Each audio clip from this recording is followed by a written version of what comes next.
It's yours. Hop in.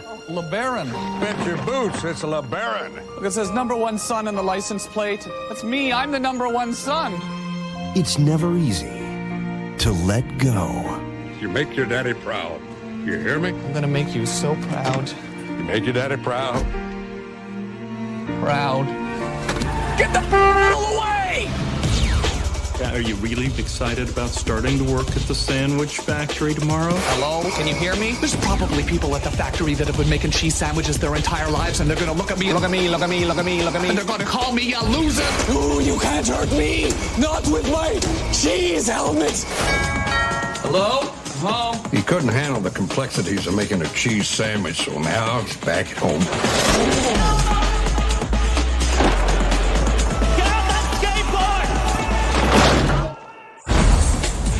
Found a treasure. That's soap on a rope. You imbecile! Oh no, the treasure! It went into that underwater cave! He thinks different. You want to just barge into a restaurant and expect someone to give you a TV show? I don't know, yeah? He talks different. I can walk backwards fast as you can. Another backwards man, the backwards man. I can walk backwards fast as you can. What? God, name are you doing? And he acts different. No, my plant. Give me my plant. But that's only because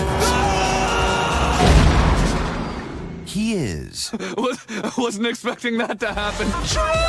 You missed the move! Pathetic loser! Is this your dad? That's my bone! Regency Enterprises presents Tom Green. He's a stupid! Not stupid. He's a stupid! Not stupid. He's stupid! Not stupid.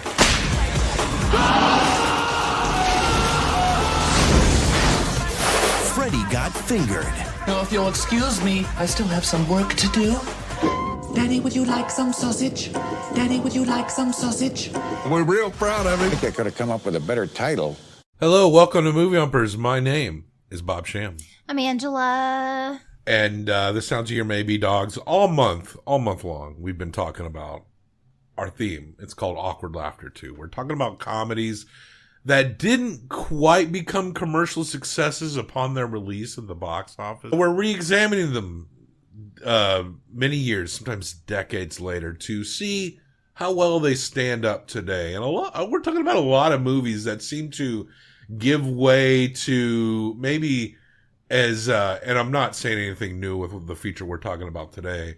It's similar to like Cabin Boy and stuff like that. Is like something that kind of, upon reflection, looking back, is a little more influential to comedic styles that came a little bit later. But I'd say even then, it seems like no one's really like Tom Green, you know? And I used to watch his show. He's a Canadian, and he started out, it's some kind of maybe a public access thing. And then he got his own MTV show. I'm just thinking of some fun bits he did. There was one where he built a statue for his dad. Look at it, Mom. It's a present for you. It's the Where's My Dinner Bitch statue. Mom, come back. No, take it off the lawn. I worked hard on it, Mom.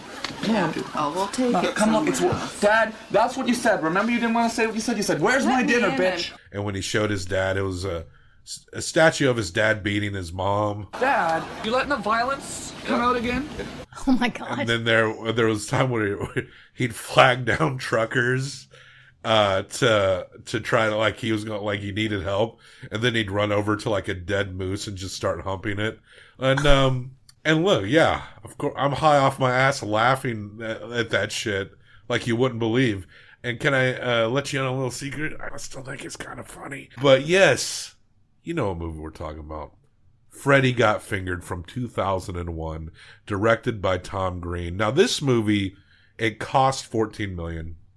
It made $14 million. But of course there's marketing and shit like that. So it wasn't considered a commercial success in its time. And then the video rentals came out. And I think there's probably, we don't have the video rental numbers for a lot of the 90s movies or when rental was bigger. So there could be some of the movies that we discussed that maybe, like Baps maybe made back its budget in rentals. It's possible. But apparently Freddy Got Fingered was a huge rental. I can see that. After it came out.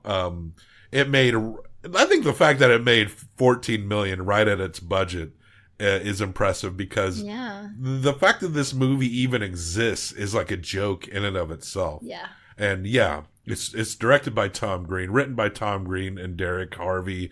Yeah, it was written. I was about to say that they really wrote it. And Okay. it stars Tom Green, Rip Torn, who I fucking love. Rip Torn, he played Artie in the Larry Sanders Show. Mm-hmm. He's a great, like, grumpy foil in this movie. Also, Rip Torn, one of my favorite Rip Torn anything is that time, and it's on film, where he attacked Norman Mailer with a hammer. Kind of nice out here.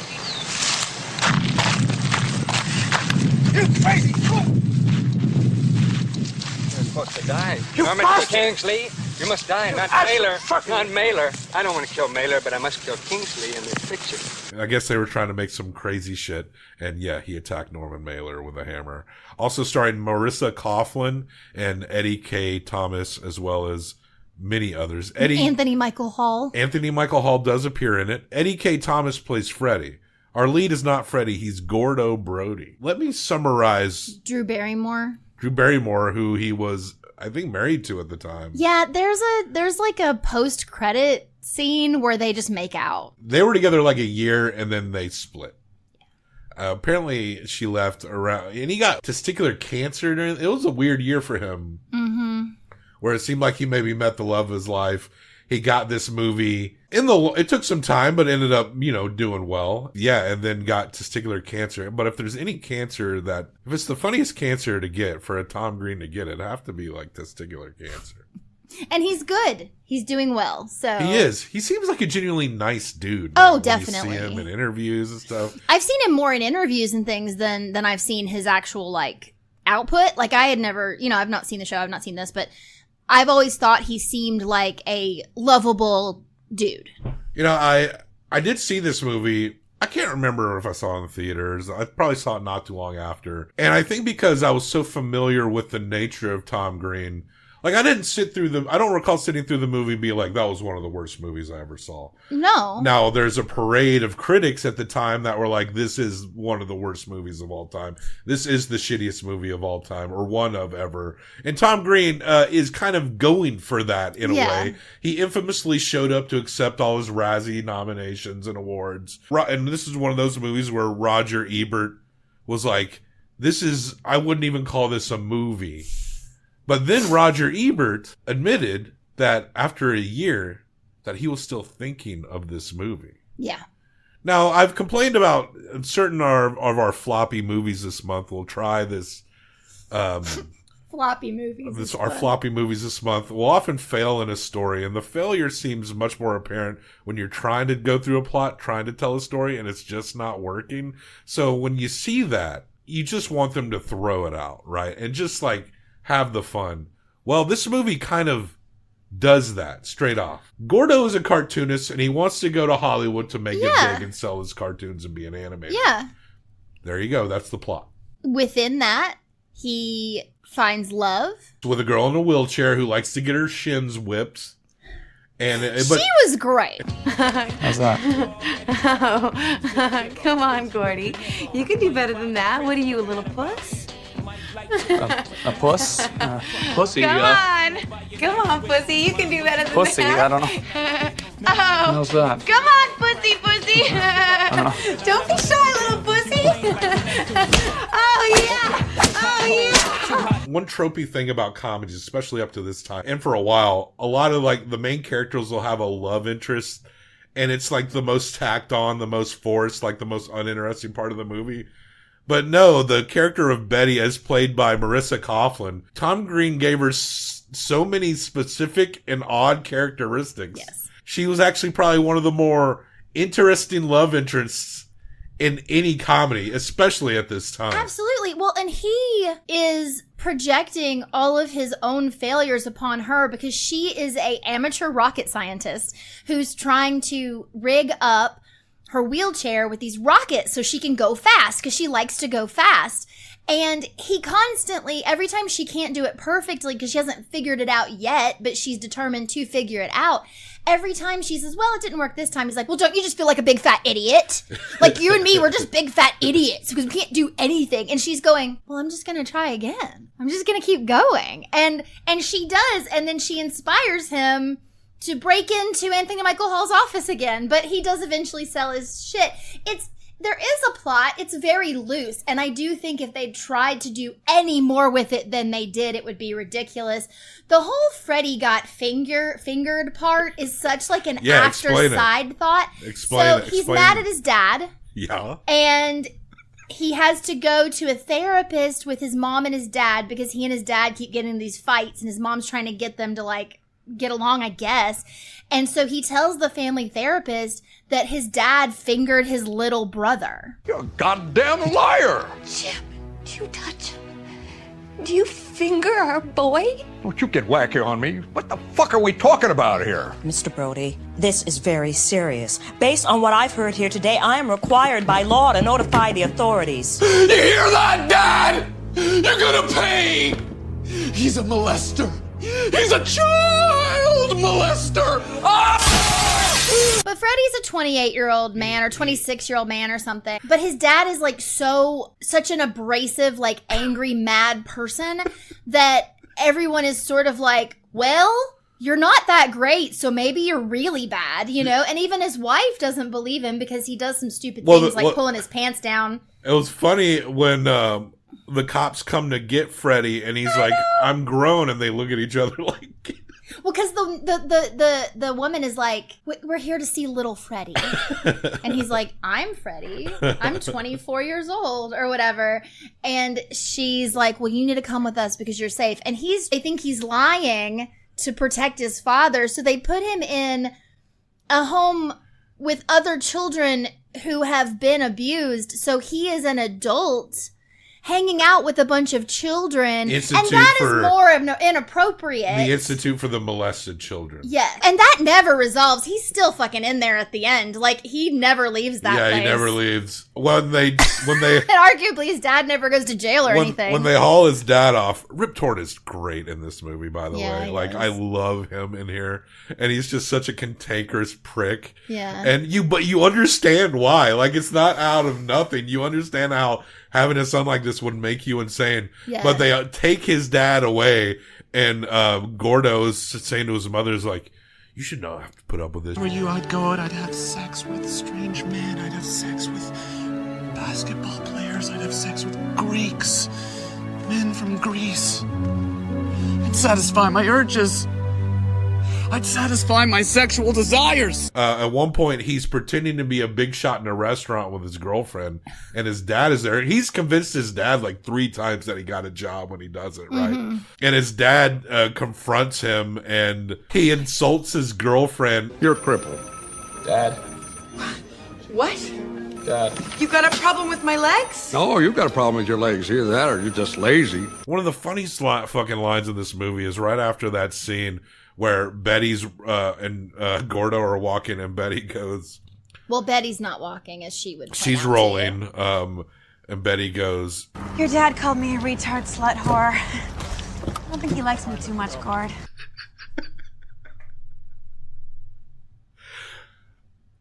Look, I laughed a lot watching this fucking movie.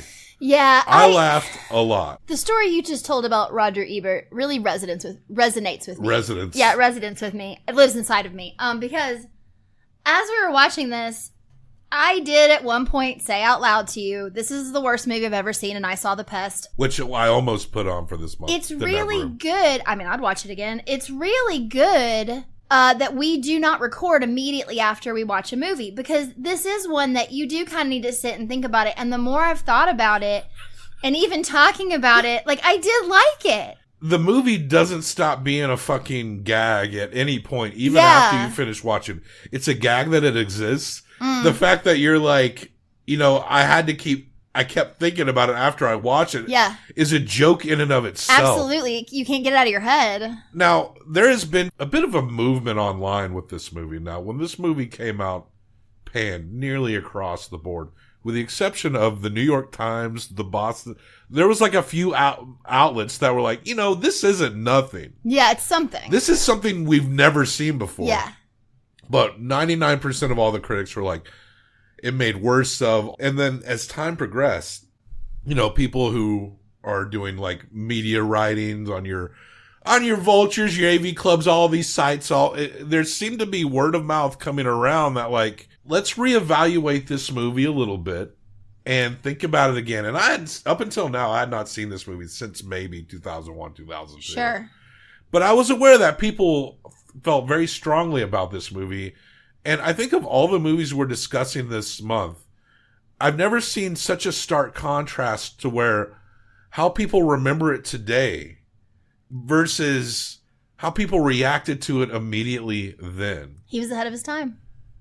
I mean, it's it's almost like stereotypical to say it about this movie at this point, but yeah, it does kind of seem like that. But at the same time, like, I'm wondering if this came out today, would this be some massive hit? Like, I honestly don't know. I honestly don't know. And you had mentioned like maybe some Adult Swim type sensibilities. Yeah. And we've been seeing that. The cartoon bits of this felt like it truly could be an Adult Swim cartoon show. And I get that. But like, bringing up a guy like Andy Kaufman, it's almost a trope in and of itself to bring up Kaufman as like the persona genius. But I honestly think like, who comes the closest to that? It's got to be fucking Tom Green, right? Jim Carrey would argue that he does. Okay.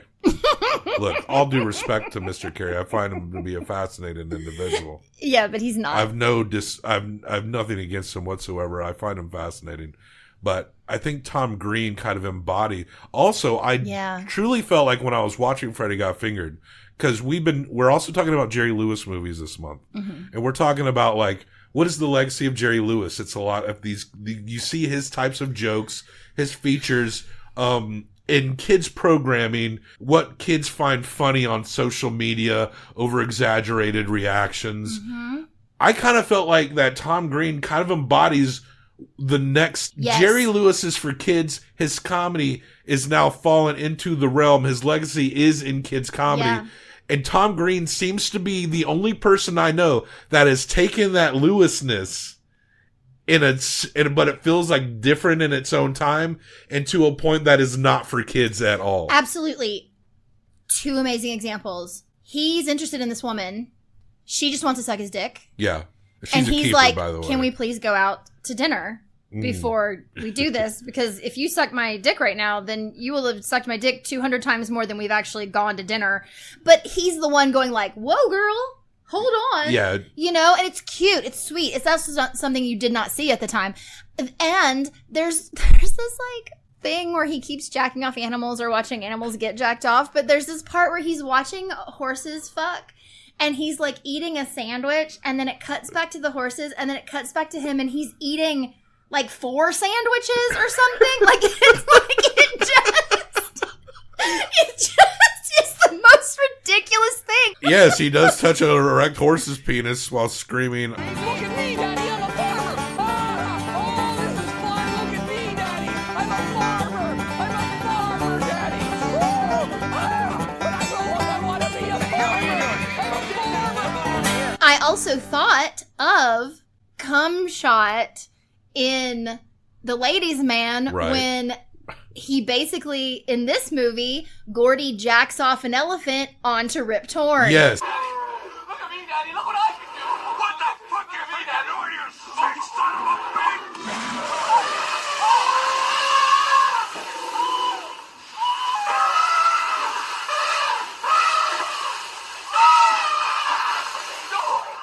An actual cum shot. Well, Gordy sells his cartoons for $1 million, but he spends all the money on a variety of things, including sedating his father and then keeping him sedated for a long period of time. Moving part of their house. And moving part of their house and until the father wakes up and discovers that they are in Pakistan. And then Gordy jacks off an elephant. All hell breaks loose. That sprays cum all over his dad, played by late great Rip Torn. But they learn a lesson. You and I never really see eye to eye, but I learned something. I can see that. No, not just how to whack off an elephant. I learned to believe in myself.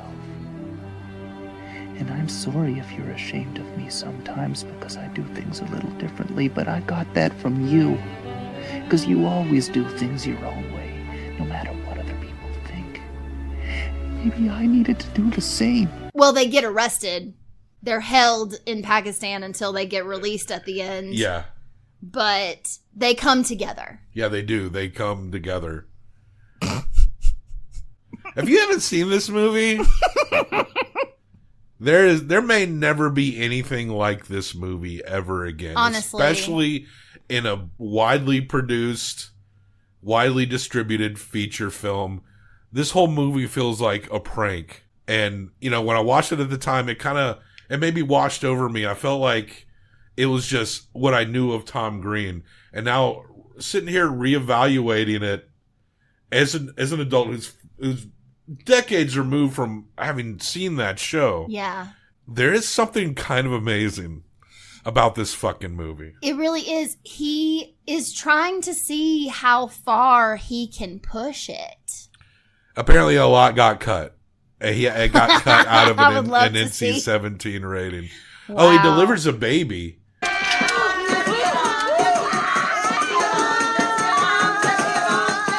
And while these ladies drum. Okay, that part.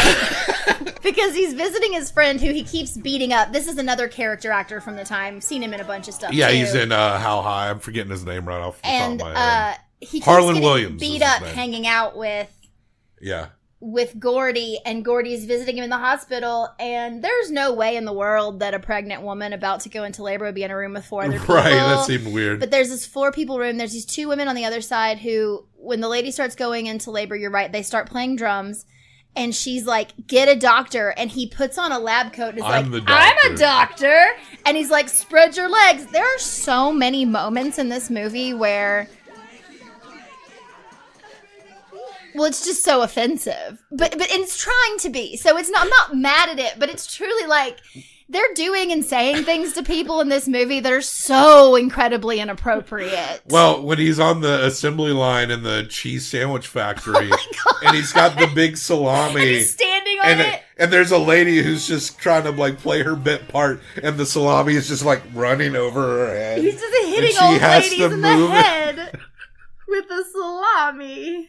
And the little boy that's constantly getting hurt throughout the movie. Oh, there's a poor child. When early on, he's running towards the car when he pulls up, and the kid falls. He just slips. And his dad picks him up, and his face is just completely bloodied. I laugh so hard. Oh, and at the end, when they're kind of finding out that Gordy and his dad, and his show is gone so popular at this point. Like, he sold the characters. They've made the show that's so popular. So everybody knows him. We know time has passed because everyone's got long hair, even all the children in the home for molested children. Right. And everybody's got long hair and beards. And we cut to the mom, and she's in bed with Shaq, and she's wearing this, like, black negligee. I did all this for you. Nipples pierced. Can you do it like this? Huh? Can you do it like that? I did do all this. Everything in his power to bring the Brodies home alive. I feel like there's been some really good Shaq cameos over time in otherwise terrible movies or Yeah, bizarre movies. He's kind of showed up fairly consistently randomly. He's in Hubie Halloween now, for like a moment playing Nancy Sidaro's husband, Right. and it's hilarious. Yeah, he's got some charm. Yeah. That old Shaq. They don't have a Criterion of Freddy Got Fingered, but it's on the Criterion channel. Which has to be some sort of endorsement. And I feel like that's a good first step. You know, I kind of stand by certain suggestions. I think Ishtar does deserve a Criterion. I do too. Considering the strange history of it and its status, its weird cultural status amongst films. Yes. And I kind of think Freddy Got Fingered would be an interesting Criterion collection in and of itself. There's nothing like this. This isn't a matter of like someone's not knowing what they're doing or trying to make something and just failing. The joke is on anyone who would be like, oh, this is the worst movie. He knew exactly what he was doing. Yeah. Maybe one of the most purely creative comedies I've ever seen. And so I guess we echo the sentiments as people look back and say, no, this is actually a unique and interesting comedic film. Truly, just the fact that there is nothing else like this makes it unique and important. I would watch it again. I would too. I feel like I'd laugh more the second time. I feel like I would love to actually revisit this like once a year. So you're going to give this 1 through 5. I'm going to give this 1 through 5 combined for best out of 10. It's not ironic. I'm not, this isn't an ironic take. I actually kind of felt like this movie is special. Mm-hmm. And I kind of loved it. I'm over a 4. And realistically, I can't say it's a 5. But why couldn't I? I could say whatever the fuck I want. You can say whatever you want. 4.5. Okay. I think, looking back over time, seeing where it settles, this is a comedy unlike any other. I'm going to give it a 4. So that makes it a 8.5. That's an A. We often change our scores. Yeah, around. that's We true. shift them. We may come up with like a little WordPress site so people can go and see where our current updated scores are in the near future. We'll see about that. This movie won't be going down. I promise you that. So if the score for this changes, it will only go up. But I can tell you, Tom Green's Freddy Got Fingered will never go below an 8.5. It sits right in between Fox and His Friends and Mississippi Masala. It is at least as good as those movies, if not better. We're not the only people that have acquired a newfound respect for this movie upon looking back. But that may be one of the highest scores I've ever seen for this movie. Freddy Got Fingered. And it's the right score. It's an A. An 8.5 A movie. It's better than... We rated it better than Kiss Me Deadly. I fucking love that movie. Oh my gosh, me too. We rated it better than Alfred Hitchcock's Rope. It's better than... What? It's better than an Alfred Hitchcock movie. Could Alfred Hitchcock make this? If he tried? No. No. It's not ironic. 8.5, A tier. Freddy Got Fingered by Tom Green. One of our highest rated movies probably this month. I dare you to like and subscribe to this movie review show. And I dare you to leave a comment. I dare you to argue with me whether you think it isn't. But if you're going to praise my choice, I'll probably follow you back if you actually make videos. Unless you're like a Nazi or something, I'm not going to do that then. But if you love this movie, I would love to hear why you love this movie. And if you hate this movie, it's Freddy Got Fingered era. Better late than never. Tom Green, comedic genius. All right? Justice for Freddy Got Fingered.